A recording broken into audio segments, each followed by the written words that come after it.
Hello there, thanks for joining me. Now that meteorologically speaking we're into spring, I thought it'd be a good time to look back at the winter that was, the months of December, January and February. And the saying, never judge a book by its cover, certainly rings true. Because if you put all the statistics together across the UK as a whole, it was a pretty bland season. Average temperatures, actually average rainfall, even given the fact it was once again particularly dry across some southern and eastern areas. But once you delve behind those statistics, things get a bit more interesting, and it certainly was a season of extremes. Let's start in December, a month dominated by a strong and powerful Atlantic jet stream bringing mild and stormy weather our way. It was the mildest December since 2006. Best demonstrated on Christmas Day, where we saw temperatures in the teens, and at Murloch in Northern Ireland, this made it Northern Ireland's warmest Christmas Day on record. But these followed quite a stormy spell of weather earlier in the month, where we saw winds hit 105 miles an hour at Tulloch Bridge in Scotland, and less than a week later the opposite end of the country at Langdon Bay in Kent, a gust of 74 miles an hour was recorded, bringing some disruption to the south and the east. And the stormy and mild conditions continued into the start of January, but as the month went on it turned a little bit quieter and a little bit colder.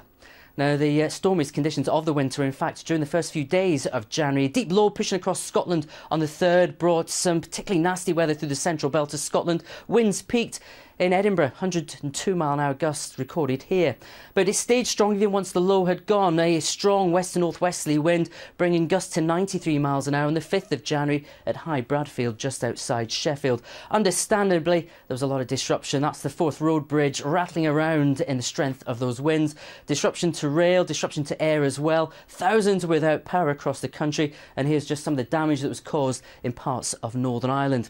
But as I said, the month did go out on a slightly quieter note, and February came on a quieter note, but it was a cold and at last wintry one. It last felt like winter before exceptionally mild weather returned later. Now, the coldest spell of the weather was at the start. On the 5th, we saw the most amount of lying snow, 15 centimetres, 6 inches of snow at Church Fenton and Wattisham.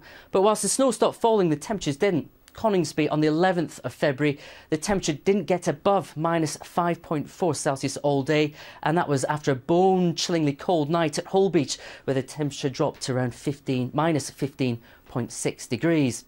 But after that, the mercury didn't half rise. We went from deep winter to almost early summer very, very quickly. Temperature in fact peaked on the 23rd at Coleshill in Warwickshire, 18.7 Celsius here. The normal temperature at this time of the year should only be around 8, making it feel more like early summer, late spring than late winter.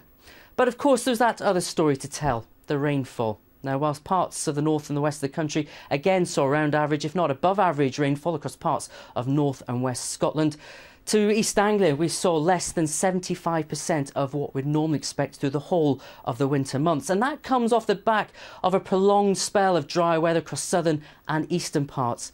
We're now into official drought, in fact, across parts of East Anglia and the southeast, and really now we need a wet spring to try and redress the balance.